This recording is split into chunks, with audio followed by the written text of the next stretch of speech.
사도 요한은 별명이 사랑의 사도였습니다. 그래서 유명한 일화가 있죠. 하도 사랑에 대해서만 설교를 하니까 성도들이 좀 다른 설교해달라고 이렇게 요청을 했다는 그런 일화가 있습니다. 그만큼 사도 요한은 사랑을 많이 가르친 사도였습니다. 오늘 본문을 포함한 이 요한일서뿐만 아니라 요한복음을 봐도 그 사랑을 매우 강조하고 있다는 것을 우리는 알 수 있죠. 요한복음 13장 34절에 보면 새 계명을 너희에게 주노니 서로 사랑하라.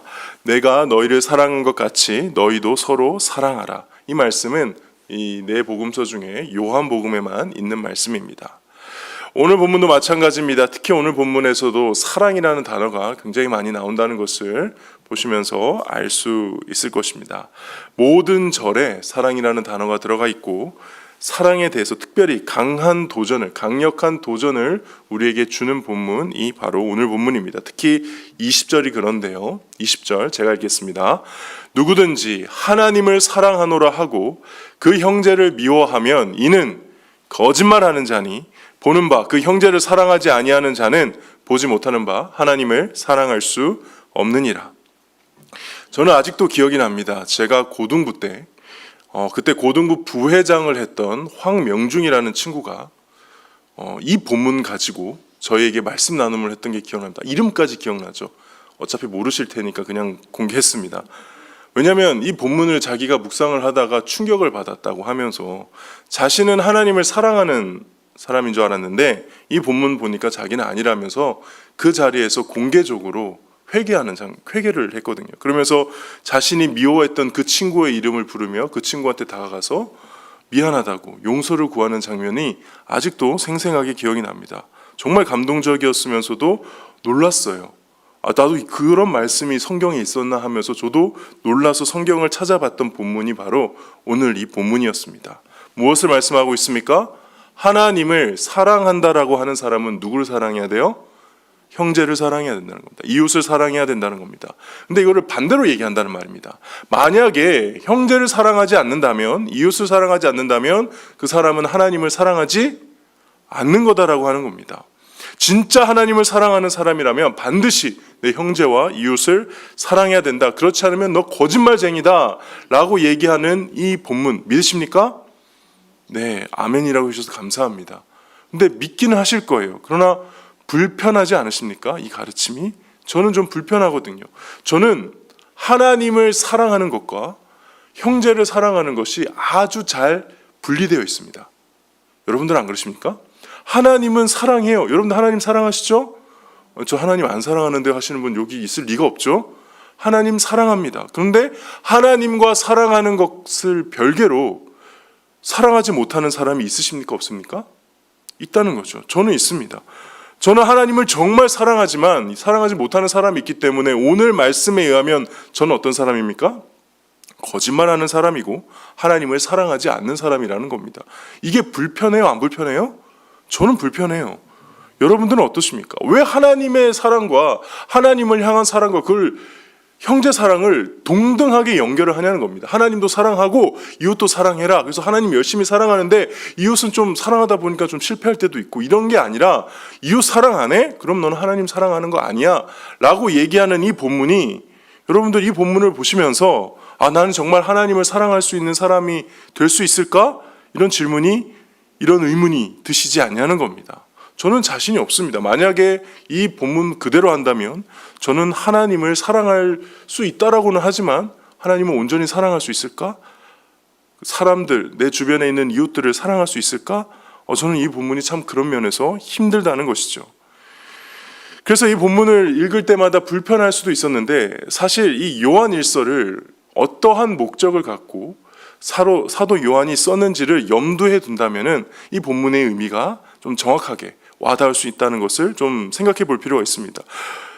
우리가 지금까지 배워온 이 요한일서를 쓴 사도 요한의 가장 중요한 목적은 무엇일까요? 이미 우린 잘 알고 있죠. 무엇입니까?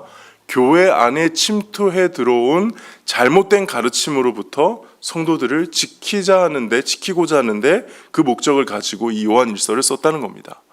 교회는 예나 지금이나 거짓된 가르침을 침투시키기 위해서 악의 세력이 호시탐탐 기회를 엿보는 곳입니다. 이거는 어쩔 수가 없습니다. 진리를 소유한 자들의 숙명이죠. 왜냐하면 가짜가 있다는 말은 무슨 말입니까? 진짜가 있다는 말이고요. 진품을 모방하는 가짜가 있다는 것은 그 진품이 존재한다는 뜻이고요. 가짜는 절대 가짜를 모방하지 않거든요. 위조 지폐가 있는 이유는 진짜 지폐가 있기 때문이죠. 마찬가지로 교회가 소유하고 있는 이 복음이 진짜라면, 그리고 이 복음이 정말 가치 있고 능력 있는 정말 대단한 복음이라면 이것을 모방하고 흉내내고 이걸 가지고 장난치려고 하는 가짜가 존재하는 것은, 이단과 사이비가 존재하는 것은 당연하다는 것입니다. 그래서 역설적이지만 이 가짜들의 존재는 진짜의 존재를 증명하는 것이죠. 그런데 교회를 목양하는 사도 요한의 입장에서 보니까 이 가짜들이 도를 넘어서 너무나 교회를 혼란스럽게 만들고 있는 게 보였다는 겁니다. 그리고 수많은 순진한 성도들이 이 가짜와 진짜를 구분하지 못해서 미혹에 빠지고 잘못된 길로 가고 있는 것을 보니까 속에서 열불이 나고 답답하고 이것을 어떻게 해야 하나, 무엇을 가르쳐야 하나 하며 걱정하고 괴로워하며 쓴 책이 바로 이 요한일서라는 것이죠.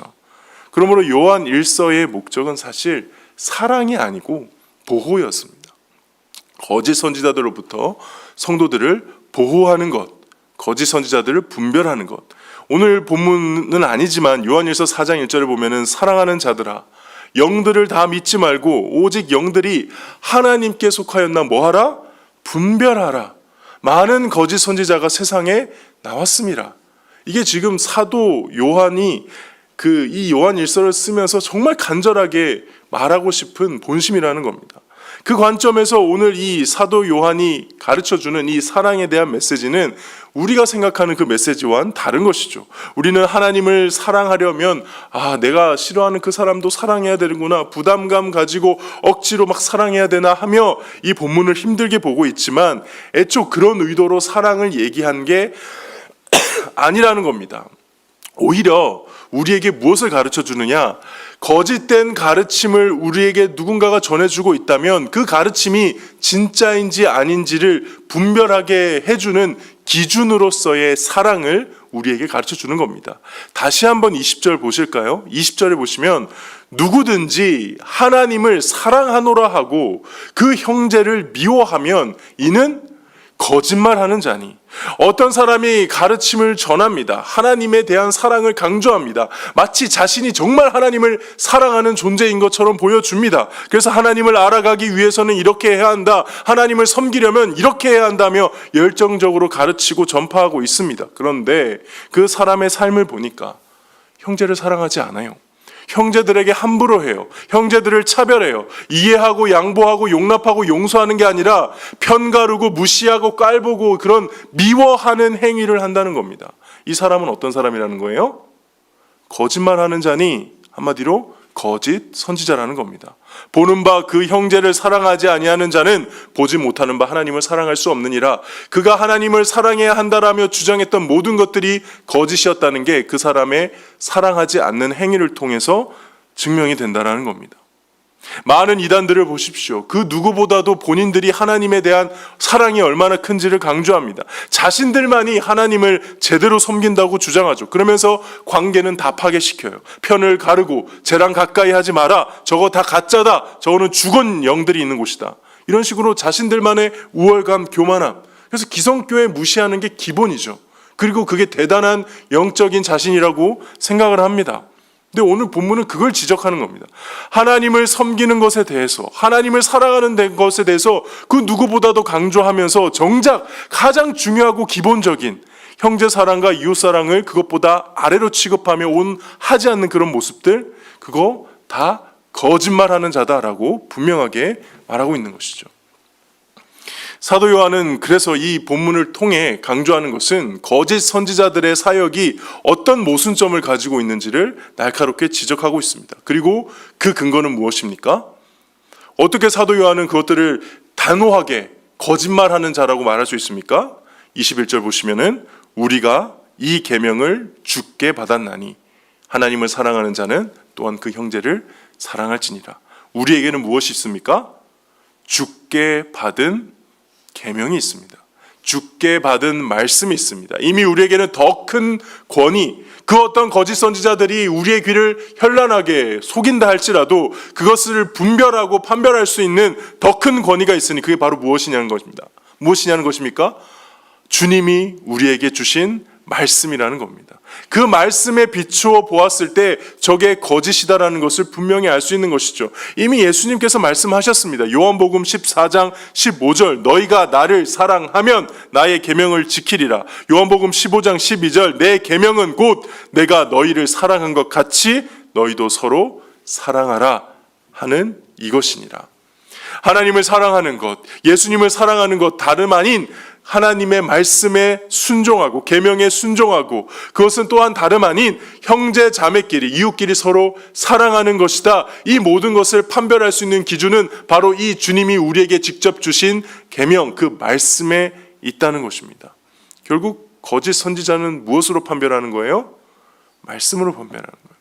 그래서 다음 3절 5장 1절부터 3절까지는 왜 예수 믿는 사람은 하나님을 사랑하는 것만큼 형제들을 사랑하는 모습이 보일 수밖에 없는지에 대해서 성경적으로 또 교리적으로 설명합니다. 5장 1절입니다. 예수께서 그리스도이심을 믿는 자마다 하나님께로부터 난 자니 또 낳으신 이를 사랑하는 자마다 그에게서 난 자를 사랑하느니라. 뭐예요? 거듭난 원리를 통해서 함께 거듭난 자들은 거듭난 사람을 서로 사랑할 수밖에 없음을 설명하고 있죠. 2절 3절은 이미 요한복음 13장에서 15장까지 예수님이 마지막으로 제자들에게 해주셨던 그 계명 사랑에 대한 내용을 근거로 다시 한번 거의 그대로 말씀하세요. 우리가 하나님을 사랑하고 그의 계명을 지킬 때에 이로써 우리가 하나님의 자녀를 사랑하는 줄을 아느니라. 하나님을 사랑하는 것은 이것이니 우리가 그의 계명을 지키는 것이라. 아까 제가 읽어드렸던 요한복음 말씀과 그대로 동일합니다. 그의 계명들은 무거운 것이 아니로다. 결국 오늘 본문을 통해 우리는 어떻게 우리 앞에 있는 이 거짓된 가르침들, 거짓된 선지자들을 분별할 수 있느냐? 바로 하나님의 말씀, 우리 주님에게 주신 그 계명을 붙들 때에 할 수 있다는 것을 몸소 보게 되는 겁니다. 오늘 우리는 이 본문을 해석하며 하나님의 사랑을 열정적으로 전한 것 같은 어떤 신실해 보이는 거짓 선지자 하나를 그의 행동을 보고 말씀에 근거해서 그가 잘못된 사람임을 분별해낸 것이죠.